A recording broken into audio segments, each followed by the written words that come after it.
Another thing I notice is that when the man in front with the beard stood up, you can hear the girl, probably Winter, saying, "MMM."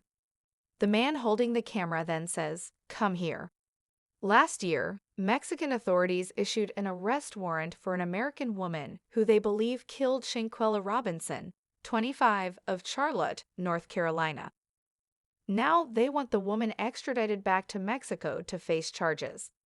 According to the Associated Press, prosecutors in the state of Baja California, did not make the suspect's name public, but they did say that they have been in contact with diplomats and Mexican federal prosecutors to bring her back to Mexico. New information reaching our desks suggests that Mexican investigators lack crucial evidence tying the Cabo Six to Shanquella's death. Authorities have not specified what charges the suspect may be facing. Does this imply that they will all get away with it? And what has been said by the victim's family? Let's discover. This latest development comes after Robinson's family has been in agony for weeks because they haven't received enough information about how their daughter went to San Jose del Cabo, Mexico, with 6 friends to celebrate one of their birthdays and was found dead less than 24 hours later. Since then, all of those friends have returned home. Daniel de la Rosa, a local Mexican prosecutor, told ABC News that Shanquella's death was being treated as femicide, or the killing of a woman because of her gender. This case has been fully resolved. Even a court order applies to us. According to de la Rosa, it was a direct attack rather than a disagreement. The story centers on 2 Americans, the perpetrator and the victim. Salamandra, Shanquella's mother, expressed her joy to ABC upon hearing the news for the first time. She declared, "I feel so good. We have been waiting for that, for someone to be held accountable and taken into custody. Just waiting for justice to be done is all I can do." The bereaving mother will undoubtedly be devastated by the most recent revelation that Mexican authorities lack tangible evidence regarding the suspects. Shortly before Thanksgiving, Salamander Robinson said in an interview with NBC News that she is especially grateful to the dozens of Black social media users who ensured that the case received the attention it deserved. She stated, "We were going to try to go all the way, so I never thought she wouldn't get justice. But I'm grateful for everything everyone has done, even if you played a small part." During the trip, friends informed Shanquella's mother that her daughter had passed away from alcohol poisoning. They stated that she was unwell. Salamander told WSOC-TV that she had alcohol poisoning after receiving an anxious call from a friend of her daughter. They were unable to get a pulse. She was accompanied by a diverse group of people who were sharing stories. Salamander, on the other hand, couldn't make sense of any of it. When Shanquella arrived in Cable on Friday evening, she had just finished speaking with her daughter. Before the group could make plans for dinner, she was dead. The family found out that Shanquella had a cracked spine and broken neck after she received an autopsy report from the Mexican Secretariat of Health. The report did not include any information about alcohol. The fact that the investigators are unable to link the suspects to the cause of death is pretty shocking. The family's already difficult past few months will be made even more difficult by the news that Cabo Six is free.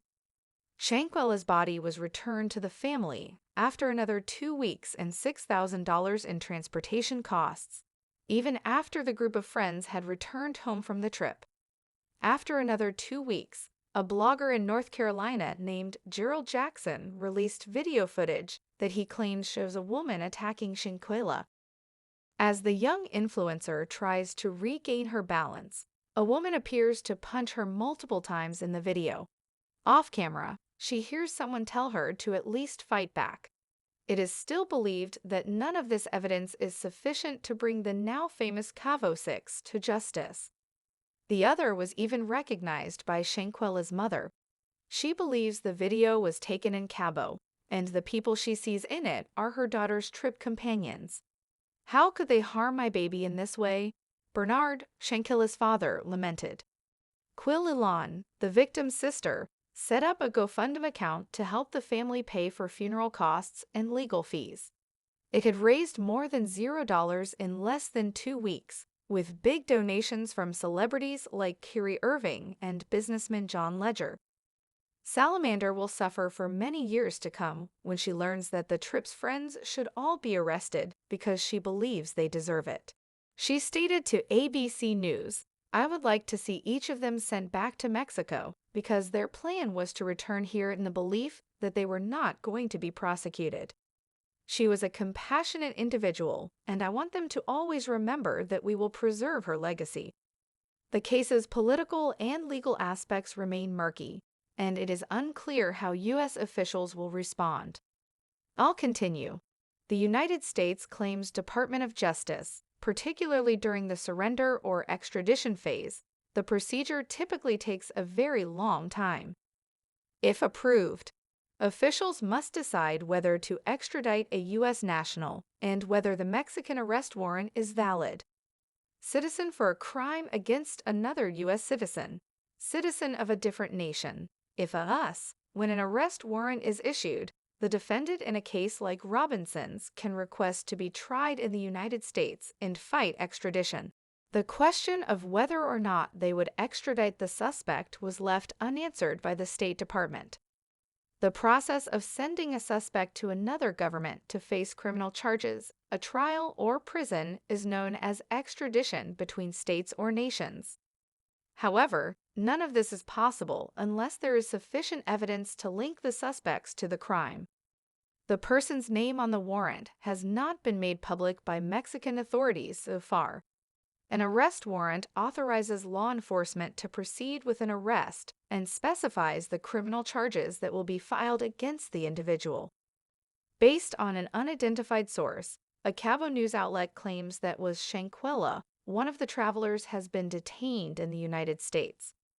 Our sources have checked the public records of local, state, and federal courts and police, both inside and outside of North Carolina, and they have found no evidence that the person who is believed to be the suspect has been taken into custody or arrested. This is not good news for Shanquella's family. Jennifer Coffin-Daffer, a former FBI agent, recently discussed Shanquella's case, providing additional information regarding arrests, evidence, and the possibility of extradition. Despite the rumors, Coffin-Daffer stated that an arrest probably has not yet taken place.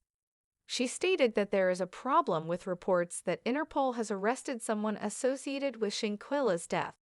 The primary function of Interpol is the international exchange of information about fugitives.